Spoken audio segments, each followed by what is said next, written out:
So a sprain is a ligament that has been twisted or torn. Here we can see the participant has fallen on that ankle. The first aider has come. They tell the patient who they are, what they're going to do, and reassure them that they will be okay. So when you get there are 3 things that you should look for when approaching a patient: pain and tenderness, difficulty moving, swelling and bruising.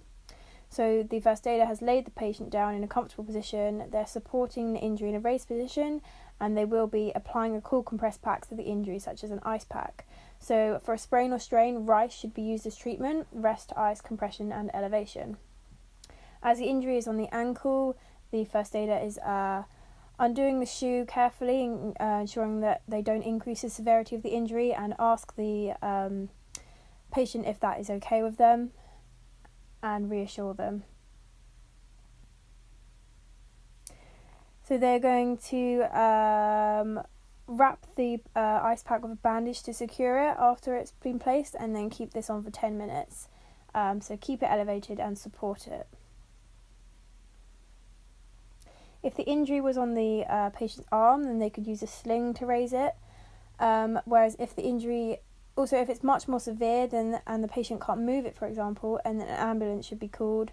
Otherwise, for this circumstance, you could tell the patient just to rest and seek a healthcare professional if necessary.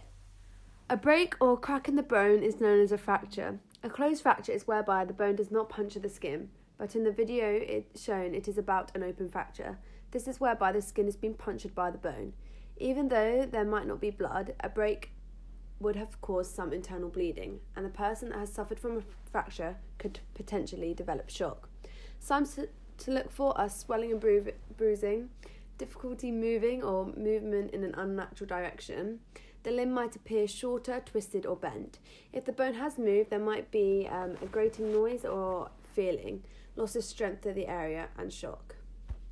To deal with a fracture, support the injured area to stop it moving. This will also help ease the pain as well as prevent further damage occurring. For extra support, placing padding around the area can help.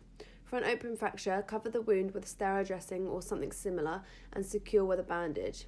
Apply pressure around the wound and do not over the protruding bone. This will help to control any bleeding. Once you've done this, call 999 or 111 for medical help and assistance. Whilst waiting for help to arrive, do not move them unless they are in immediate danger.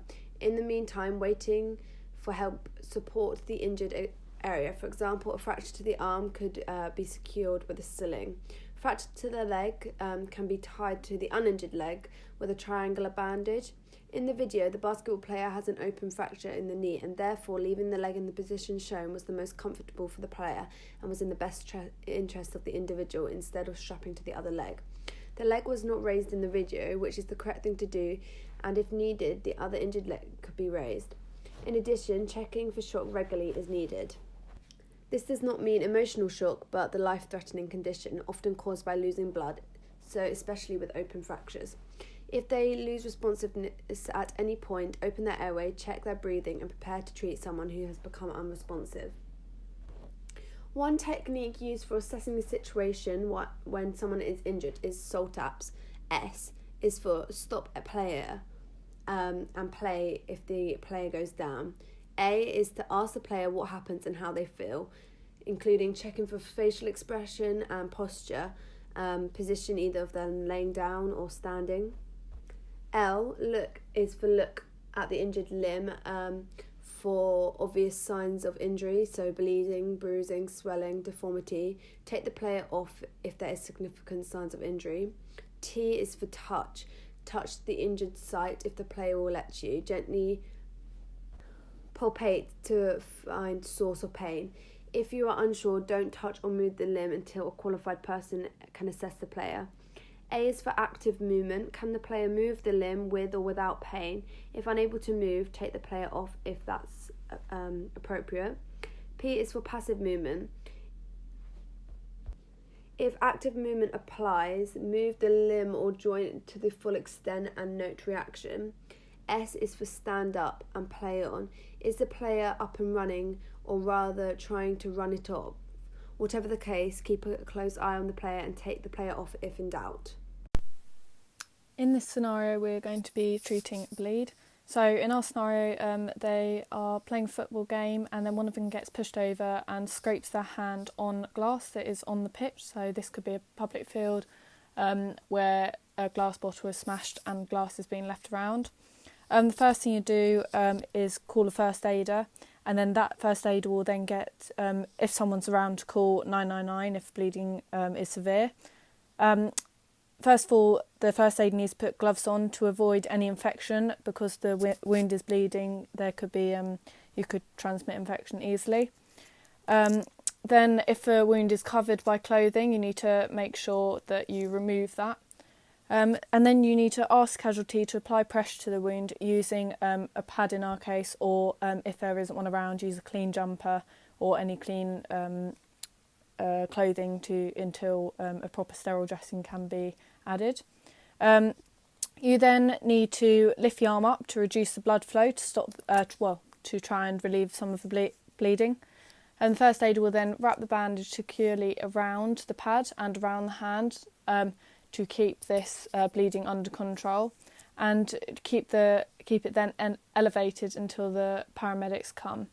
During all of this, you need to reassure them constantly and also treat them for shocks. You need to talk to them calmly, and if they're feeling dizzy or anything, then you should get them to lay down or sit against a wall. And as the first aider should also support the injured part and keep it elevated. And if there happens to be glass actually in the hand or in the place where it's cut, do not remove the glass, as this will act as a plug to reduce the bleeding. So instead, you need to leave it in there and put a pad or something either side of the glass, and then wrap around it, not over it, and keep the pressure on until the paramedics come, and they can then sort that out. In this scenario, we have two people playing futsal, with one person being pushed into a wall, resulting in them acquiring a head injury of some sort and losing consciousness. A first aider has been called to the scene, and they begin to carry out a primary survey using the acronym Dr. ABC. After having checked that the person is in no current danger, they move on to check to see whether they are responsive by trying to talk to them, as well as by physically trying to gain their attention, as they may be deaf. In this case, they were unresponsive, and so the next thing was to make sure their airways are clear. This is done by putting two fingers under the chin and one hand on their forehead and tilting the chin upwards. This clears the airways to allow them to breathe. The next thing to check for is their breathing. This is done by looking along the body at their chest to see if it's moving. In this case, they were breathing. Because of this, she was put into the recovery position in order to keep the airways open and prevent any further damage. An emergency blanket was also placed over them to keep them warm and decrease the chances of shock setting in. Once regaining consciousness, they were supported to sit against a wall while the first aider assessed their head injury. There are 6 different things that the first aider was looking for: brief loss of responsiveness, scalp wound, dizziness or nausea, loss of memory of events before or during the injury, headache and confusion. In this instance, there was an open wound on the head, and so a sterile dressing was applied to the wound and a bandage was wrapped around the head in order to limit blood loss. Throughout the entire process, the first aider was reassuring the casualty and keeping them as comfortable as possible. If they weren't breathing, then they would begin CPR. To do this, they placed the heel of the hand on the breastbone in the centre of their chest and placed the other on top, interlocking their fingers and pressing straight down into their chest using their body weight, pushing down around 5 to 6 centimetres before releasing the compression and allowing the chest to return to normal. This would have been done at a speed of around 100 to 120 times a minute and should be sustained until the patient either regained breathing independently, a paramedic arrived to tell them to stop, or until exhaustion.